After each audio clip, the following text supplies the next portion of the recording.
NATO Secretary General came to South Korea, called China, North Korea.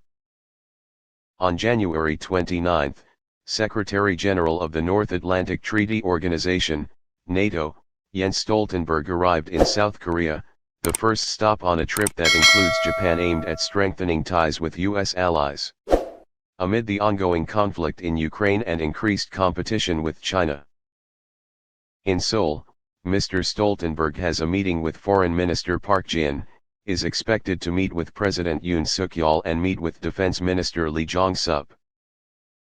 In opening remarks, Stoltenberg said NATO was concerned about North Korea's reckless missile tests and nuclear weapons program, while the conflict in Ukraine had implications for Asia.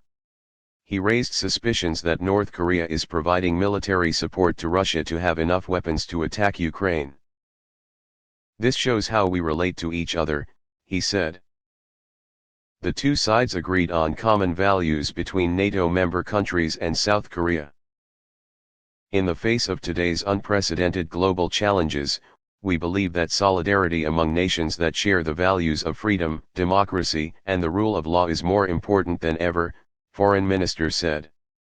Park said. Tomorrow Mr. Stoltenberg will fly to Tokyo, where he is expected to meet Prime Minister Fumio Kishida and other Japanese officials. In an interview with Yonhap News Agency, Stoltenberg said that while NATO remains focused on Europe and North America, the alliance's member states are affected by problems occurring around the world.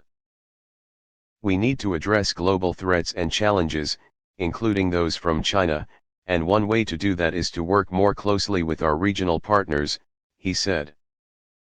Last year, President Yoon and Prime Minister Kishida became the first leaders of South Korea and Japan to attend a NATO summit. After that meeting, South Korea established the first diplomatic mission in NATO, affirming to deepen cooperation in the fields of counter-proliferation of weapons of mass destruction, cybersecurity, counterterrorism, and counterterrorism, disaster and other security problems. Chinese media warned South Korea and Japan against attending the NATO summit and criticized the alliance's expansion of partnership in Asia. North Korea believes that NATO's involvement in the Asia-Pacific region will cause conflicts from Europe to spread to Asia. North Korea and Russia both deny that Pyongyang supplies weapons to Moscow for use in Ukraine.